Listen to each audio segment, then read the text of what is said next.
Morning, all of you. I am Naveen Kumar. I am of the faculty of Sri Digambar Institute of Technology, dosa. Upon Jio technical engineering subjects में unit number 4 पढ़ रहे थे.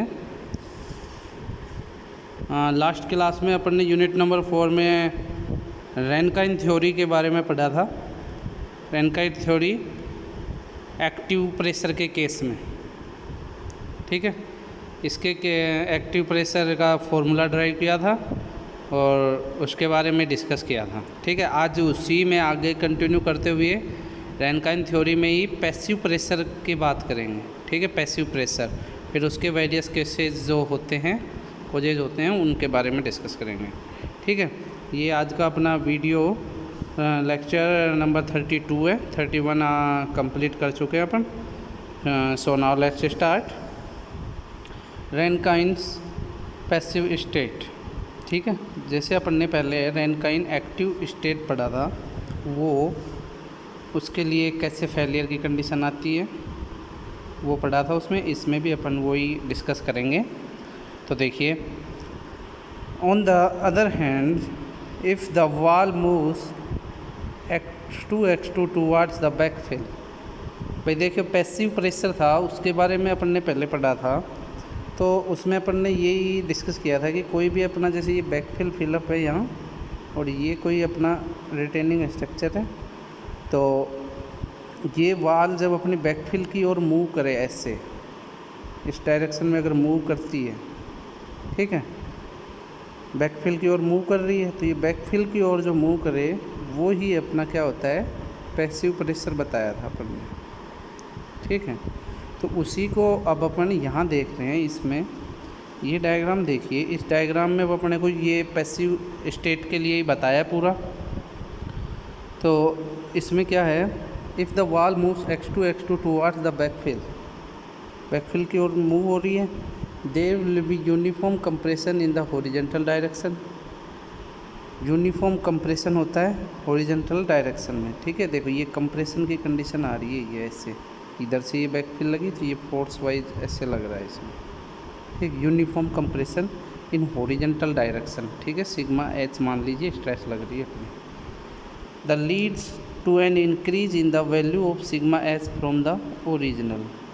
जो sigma H है ये अपना horizontal stress, ये increase होता है ओरिजिनल, जो स्टार्टिंग में जो था उससे ज़्यादा इंक्रीज हो जाता है.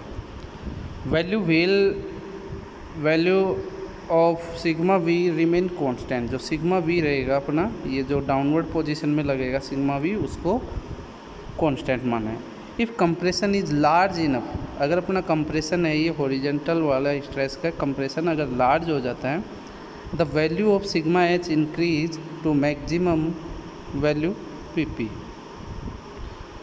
जो ये लार्ज कंप्रेशन हो गया, जैसे ये बैकफिल अपनी इधर ज़्यादा हो गई पूरी, ठीक, ज़्यादा बैकफिल इसका प्रेशर लग रहा है, ठीक है. तो ये जितना ज़्यादा इसका प्रेशर हो रहा है, मतलब सिग्मा एच अगर इंक्रीज होते जा रहा है, तो ये जो इंक्रीजिंग की पोजीशन है, इसकी जो मैक्सिमम वैल्यू होगी उसको अपन क्या बोलेंगे, पीपी, पैसिव प्रेशर बोलेंगे, ठीक है.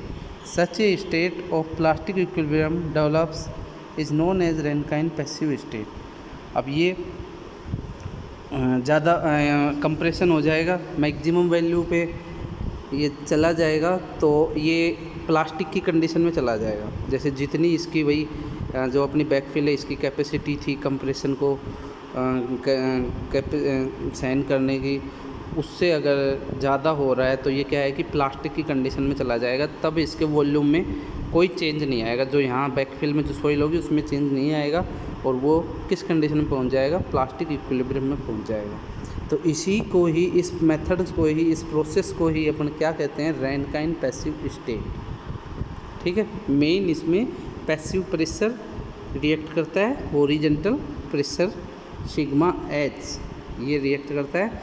ये जितना इंक्रीज होगा, जितनी इसकी मैक्सिमम वैल्यू आ जाएगी, वहीं पर ही अपना क्या होगा, पैसिव प्रेशर होगा.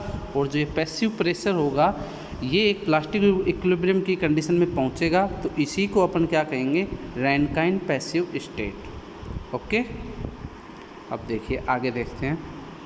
अब इसी में जैसे ये पढ़ा है अपन ने, इस डायग्राम के बेसिस पे जो मेजर और माइनर स्ट्रेस है वो कैलकुलेट करते हैं।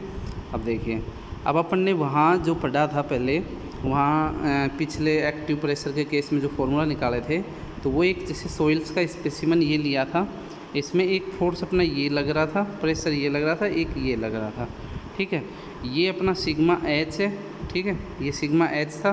तो सिग्मा एच को तो अपन ने वहाँ कंसिडर किया था क्या, सिग्मा 1 किया था, और ये जो सिग्मा वी था इसको क्या कंसिडर किया था, सिग्मा 3। अब देखिए यहाँ मेजर कौन सा है और माइनर कौन सा है। अब देखिए पैसिव स्टेट की कंडीशन है, तो पैसिव की है, तो पैसिव में कौन सा फोर्स मैक्सिमम है, हॉरिजॉन्टल वाला है, तो मतलब मेजर कौन सा होगा, सिग्मा 1 होगा, ठीक है। देखिए major principal stress sigma 1 is equal to sigma H into P P. अब जो ये सिग्मा एच है इसी को अपन ने क्या बोला है, इसी को सिग्मा एच को अपन ने पैसिव प्रेशर बोला है। अगर ये मैक्सिमम की कंडीशन में है तो सिग्मा एच क्या हो गया, अपना पैसिव प्रेशर हो गया, ठीक है। तो sigma 1 is equal to sigma H into P P हो गया। फिर उसके बाद है माइनर प्रिंसिपल स्ट्रेस। अब माइनर प्रिंसिपल स्ट्रेस किसको माना है, ये जो डाउनवर्ड पोजीशन में अपना फोर्स लग रहा था, ठीक है। देखिए ये डाउनवर्ड पोजीशन में फोर्स लग रहा है अपना, ये वाला सिग्मा वी, इसको अपन ने ये कांस्टेंट माना है, मतलब ये थोड़ा रहेगा कंपेयर टू कम रहेगा किसके कंपेयर में, जो अपना हॉरिजॉन्टल स्ट्रेस वाला प्रेशर है वो उसके। तो क्या हो गया फिर, sigma 3 is equal to sigma V into sigma V is equal to gamma into Z. Sigma V को अपन क्या लेंगे भाई, स्ट्रेस निकालेंगे कितनी डेप्थ पे लिया है इस स्पेसिमन को, वही अपन ने जेड डेप्थ पे लिया है, तो क्या कर देंगे gamma into Z, sigma V is equal to या फिर सिग्मा 3 इज इक्वल टू, ठीक।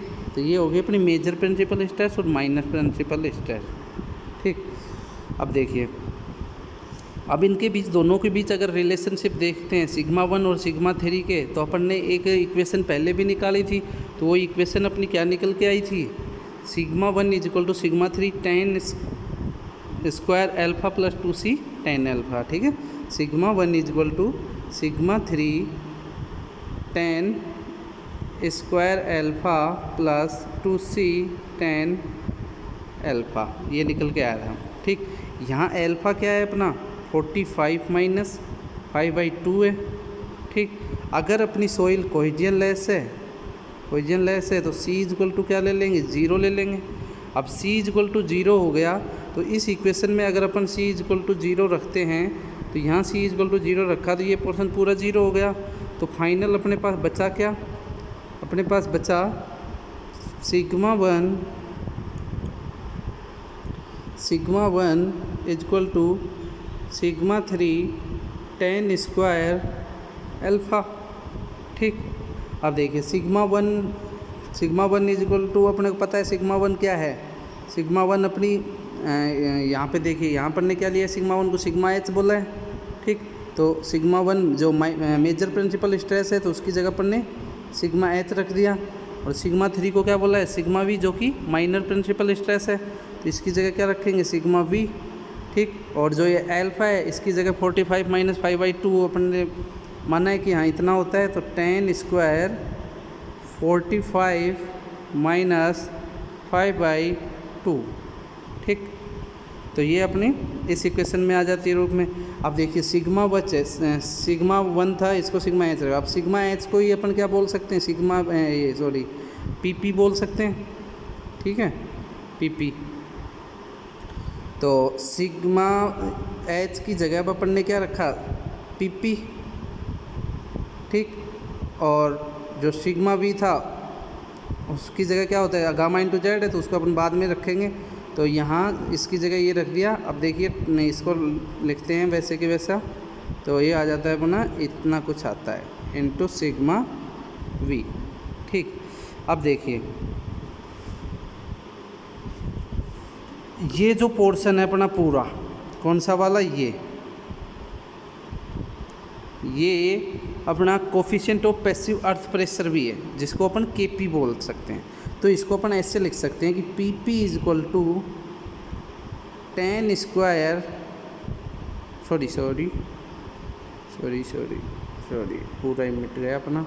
तो देखिए आगे इसी को देखते हैं, तो वो जो कंटिन्यू ये यहाँ तक अपना हो गया था। अब इसको अगर अपन लिखते हैं तो पी पी इक्वल टू क्या लिख देंगे, के पी इंटू सिग्मा वी, ठीक है।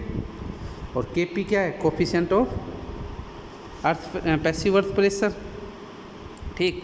अब ये जो के पी था भाई, के पी है तो इसको अपन क्या किसके बराबर है, ये इसके बराबर है, 10 स्क्वायर 45 माइनस 5/2 है, ठीक। अब जो के पी है इसको अपन ये भी लिख सकते हैं 1 प्लस साइन फाई, इसको सोल्व आउट करते हैं तो अपना ये निकल के आता है 1 plus sine phi minus 1 minus sine phi, ठीक। ये तो है अपना पैसिव अर्थ प्रेशर का कोफिशिएंट, ठीक। अब अगर इसी में अगर देखें जो एक्टिव अर्थ प्रेशर का था, इन दोनों में कंपेयर क्या होगा कि भाई के ए इक्वल टू तो है 1 minus sine phi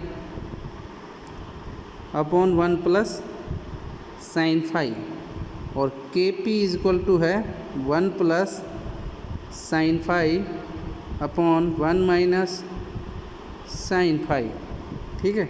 difference only in दोनों में क्या है, माइनस और प्लस का, साइन का डिफरेंस है, यहाँ ऊपर माइनस है नीचे प्लस है, यहाँ ऊपर प्लस नीचे माइनस, बस चेंज हो रहा है, ठीक है, मतलब एक दूसरे का उल्टा।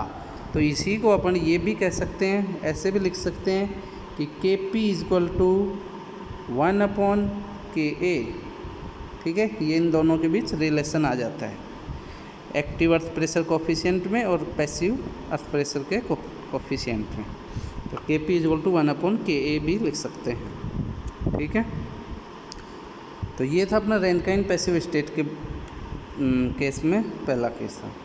अब देखिए नेक्स्ट देखते हैं, various cases of earth pressure in cohesion less soil.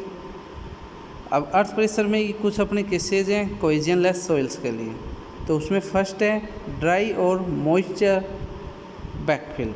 अगर अपनी जो बैकफिल है वो ड्राई या फिर मॉइस्ट है तो उस केस में जो अपनी स्ट्रेस और प्रेशर निकल के आएगा, एक्टिव प्रेशर पैसिव प्रेशर निकल के आएंगे, वो क्या आएंगे वो अपने को कैलकुलेट करना है। ये अपन सेम अपनी पिछली यूनिट थी इफेक्टिव स्ट्रेस और टोटल स्ट्रेस वाली, उसमें ये अपन ने पूरे केसेस पढ़े थे, जो कि वहाँ अपने लगभग 6 केस थे।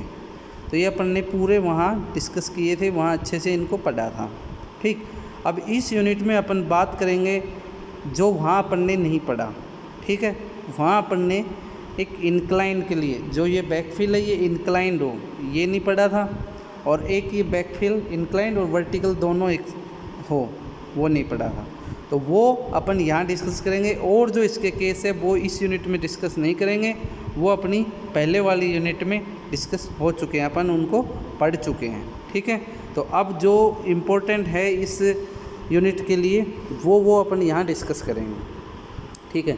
तो देखिए फर्स्ट वाला केस है अपना ड्राई और मॉइस्चर बैकफिल है, ठीक।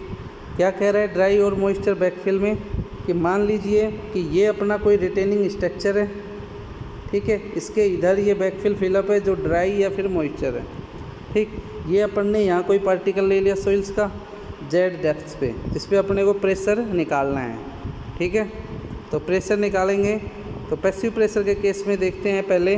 तो देखिए इस रिटेनिंग वाल जो ये रिटेनिंग स्ट्रक्चर है इसके ऊपर इस बैकफिल का जो फोर्स लगेगा वो इस डायरेक्शन में से हॉरिजॉन्टल लगेगा।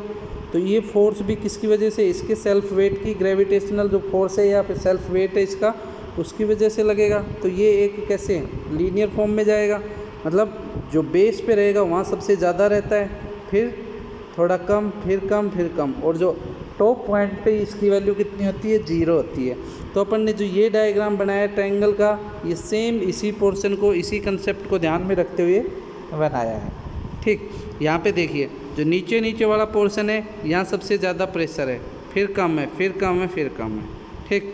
अब ये जो नीचे इस पोर्शन पे कितना पैसिव प्रेशर है वो अगर अपन कैलकुलेट करते हैं तो भाई अपन जानते हैं कि यहाँ तक की हाइट कितनी है, h है, इसका यूनिट वेट कितना है, गामा है, ठीक। अब अपन पैसिव प्रेशर के केस में जानते हैं कि उसका फॉर्मूला क्या होता है, PA equal to KA into sigma V। Sigma V क्या है, वर्टिकल डाउनवर्ड स्ट्रेस है, अपनी प्रेशर है, सॉरी। तो इसको अगर कैलकुलेट करना है तो अपन जानते हैं भाई सिग्मा V इक्वल टू अगर कैलकुलेट करना है तो जितना जो सोइल है उसका यूनिट वेट है उसको उसकी डेप्थ से मल्टीप्लाई कर दो। तो यहाँ जो यूनिट वेट है वो कितना है, गामा है, ठीक है, और जो इसकी डेप्थ है वो कितनी है, एच है। नीचे तक ले रहे हैं अपन, ना कि इस पार्टिकल तक ले रहे हैं। अगर इस पार्टिकल तक अपने को निकालना है प्रेशर तो डेप्थ कितनी कंसीडर करेंगे, जेड करेंगे। अब अगर बेस पॉइंट तक निकालना है, ठीक है, तो यहाँ तक जो डेप्थ है वो अपनी एच है, तो क्या करेंगे, गामा इंटू एच कंसीडर करेंगे, ठीक। तो अब अपना इसको इसमें पुटअप करते हैं तो फाइनल क्या निकल के आता है, P A is equal to K A gamma into H, ठीक है। तो देखिए ये अपन ने यहाँ पे यही लिखा है, ठीक। तो इसका जो बेस पॉइंट है वहाँ पे ये निकल गया। अब देखिए मैंने पहले भी तुमको बताया है कि ये जो अपन इसका रिजल्टेंट जो पैसिव प्रेशर लगेगा वो सॉरी एक्टिव प्रेशर लगेगा वो कहाँ पे लगेगा भाई, तो वो मैंने बताया था कि वो इसकी सेंटर ऑफ ग्रेविटी पे डिपेंड करेगा। अब सेंटर ऑफ ग्रेविटी पे डिपेंड भी कैसे बताया था पहले कि ये ट्रायंगल है, ट्रायंगल की सेंटर ऑफ ग्रेविटी उसके परपेंडिकुलर साइड से तो h/3 होती है और इसके अदर एंड से 2/3 होती है। तो अपन इधर से लेके चल रहे हैं तो ये कितनी होगी, h/3 होगी, ठीक है। तो इसका जो रिजल्टेंट निकलेगा वो अपना इस h/3 डिस्टेंस पे निकलेगा, ठीक है, जो PA है वही अपने को यहाँ निकाल के बताना है आगे। वैसे निकला हुआ है, निकलने में क्या है कि जो अपना PA है उसको मल्टीप्लाई मोमेंट के केस में निकला हुआ है, रिजल्टेंट थ्रस्ट निकाल तो PA इंटू h/3 कर देंगे। अब देखिए आगे इसमें पैसिव प्रेशर की बात करते हैं तो वो भी ऐसे ही सेम बनेगा, ठीक। ओनली चेंज क्या होगा, KA की जगह क्या कर देंगे, KP कर देंगे, ठीक है। अब देखिए इसका जो फॉर्मूला है वो ड्राइव होता है वो देखते हैं इसका डेरिवेशन रूप में पूरा। देखिए एक्टिव अर्थ प्रेशर पर यूनिट लेंथ ऑफ वॉल, ठीक है। PA अपन ने निकाल लिया भाई कितना है, PA इज इक्वल टू है KA गामा इंटू जेड, ठीक। अब इसी जो पैसिव प्रेशर को है ये अपन ने जेड डेप्थ पे निकाला है, जो पार्टिकल दे रखा है वहाँ तक निकाला है। अब इसी को अपन डिफरेंट पॉइंट्स पे देखते हैं। तो अब देखिए स्टार्टिंग में अगर A पॉइंट पे देखते हैं, पॉइंट A पे अगर देखते हैं, पॉइंट A कहाँ है अपना, सबसे ऊपर है, देखिए ये वाला जो पॉइंट है, ये पॉइंट A पॉइंट और ये B पॉइंट, ठीक है। तो देखिए अब KA into gamma into Z, तो पॉइंट A पे देखते हैं तो भाई डेप्थ क्या है वहाँ पे 0 है, Z 0 है, तो Z बराबर 0 है तो PA बराबर भी क्या हो जाएगा 0, मतलब वहाँ प्रेशर कोई भी नहीं है, 0 है। यही अपन ने डायग्राम में देखिए यहाँ बताया है, यहाँ देखिए पैसिव प्रेशर क्या है, 0 है। अब जैसे जैसे नीचे आएंगे ये इंक्रीज होते जाएगा। फिर अपन वही B पॉइंट पे देखते हैं तो डेप्थ कितनी हो जाएगी, H हो जाएगी। तो अपन को Z की जगह क्या लिखना है, H लिखना है, तो क्या हो जाएगा KA गामा इंटू H हो जाएगा, ठीक। आगे देखिए टोटल एक्टिव थ्रस्ट पर यूनिट लेंथ ऑफ वाल। अब एक्टिव थ्रस्ट निकालते हैं, जो वाल की जो लेंथ है वो 1 कंसीडर करते हैं तो वो कितनी निकलेगी, अपने को कुछ नहीं करना है, उसका एरिया को उसके लेंथ से मल्टीप्लाई कर दो, ठीक। अब ये ट्रायंगल है अपना पूरा, ठीक है, ट्रायंगल है, इस ट्रायंगल का एरिया निकालोगे तो क्या होता है, बेस अपने को पता है कि KA गामा इंटू H है, हाइट इसकी पता है H है, तो इसका अगर एरिया निकालेंगे तो क्या हो जाएगा 1/2 इंटू बेस इंटू हाइट। तो यहाँ बेस कितना है, KA गामा इंटू H है, ठीक, यहाँ पे ये H आएगा, ठीक है। तो देखिए 1/2 into base KA gamma into H height ले लिया और इंटू जो यूनिट लेंथ है वो लिया अपन ने, तो 1 कर दिया, तो क्या निकल गया 1/2 KA गामा इंटू H। अब ऐसे ही अपन अगर पैसिव अर्थ प्रेशर के केस में बात करते हैं तो पैसिव अर्थ प्रेशर भी ऐसे ही निकलेगा, वही KP into gamma into Z हो जाएगा, और जेड डेप्थ 0 डेप्थ रहेगी तो 0 और H डेप्थ रहेगी तो KP into gamma into H हो जाएगा। अब total pressure thrust per unit length of wall वो निकालते हैं तो वो अपना कुछ ये निकल के आता है, ठीक है। तो ये अपना था ड्राई के केस में। अब नेक्स्ट देखते हैं inclined back with horizontal backfill. जो अपनी बैकफिल है, बैकफिल है उसमें जो ये अपना पहले रिटेनिंग स्ट्रक्चर था एकदम वर्टिकल था, इस पोर्शन में था। अब इसको तो अपन ने इंक्लाइंड ले लिया और बैकफिल है वो हॉरिजॉन्टल है, ठीक है। तो इस पे जो प्रेशर निकलेगा वो कैसे निकलेगा, ये निकालना है। ठीक, तो ये कुछ इस पे फोर्स एक तो ये लगेगा, वही अपना P1 मान लिया इसको, ये इसका वेट आ रहा है W, और रिजल्टेंट अपना ये यहाँ लगेगा अल्फ़ा एंगल पे। ठीक, तो इनको ही निकालना है। आगे देखिए ये क्या कहता है, in this case the total lateral pressure on an imaginary vertical pressure passing through the heel of the wall is found and is combined vectorially with the weight of the soil wedge between the imaginary face and the back of the wall to give the resultant thrust on the wall। अब एक resultant thrust निकलेगी, वो क्या है, let P1 जो अपना active pressure लग रहा है उसको माना है P1, P1 be the active और passive earth pressure on imaginary vertical plane A-B passing through heel of the wall। ठीक है, तो ये कितना निकल के आता है, P1 is equal to 1/2 K gamma into H²। ठीक है, वो तो ये तो वही सेम जैसे अपन ने पहले निकाला था एक्टिव प्रेशर के केस में। देखिए यहाँ जो है ये ओनली P1 निकलवा रहा है अपने से, P1 हॉरिजेंटल लग रहा है, तो P1 हॉरिजेंटल लग रहा है, तो इसमें तो वही केस लगेगा जो अपन ने पहले सोल्व किया है। तो ये तो यहाँ पे अपन ने वैसे का वैसा लिख दिया, क्या लिख दिया, P1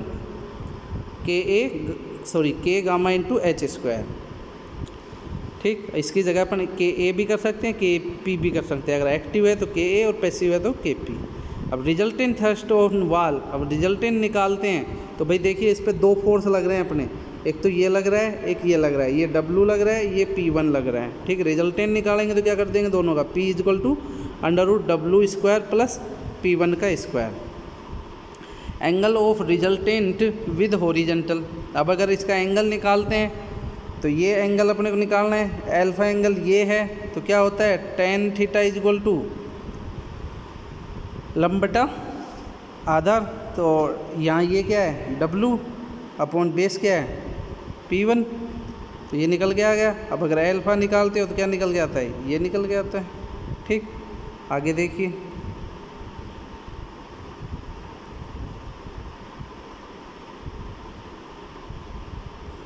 आगे, ये तो अपना जो निकालना था अपना वो यहीं तक था। अब आगे है अपना vertical back with sloping surcharge.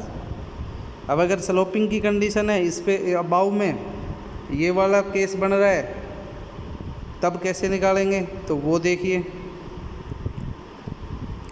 Rankine theory for this case is based on the assumption that a conjugated relationship exists between the vertical pressure and lateral pressure on vertical plane within the soil adjacent to retaining wall। जब एक अगर अपन स्लोपेड area लेते हैं तो एक relationship निकलता है vertical pressure और लैटेरल प्रेशर में। ठीक है, the conjugated relationship direction of the stress is parallel to the plane on which the other acts.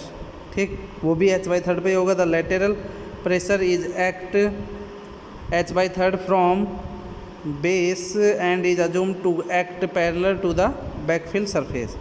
तो देखिए इस पे दो ही वो फोर्स रिएक्ट करेंगे अपना कि एक्टिव प्रेशर और पैसिव प्रेशर, लेकिन यहाँ एक एंगल बन रहा है अपना, ये बीटा एंगल बन रहा है।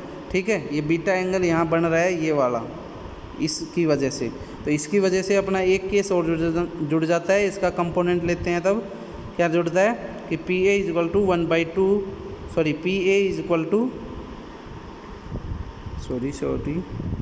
PA is equal to KA gamma into H cos beta and PP is equal to KP gamma into H into cos beta. PA is equal to जो KA है इसकी जगह ये पुटअप कर दिया।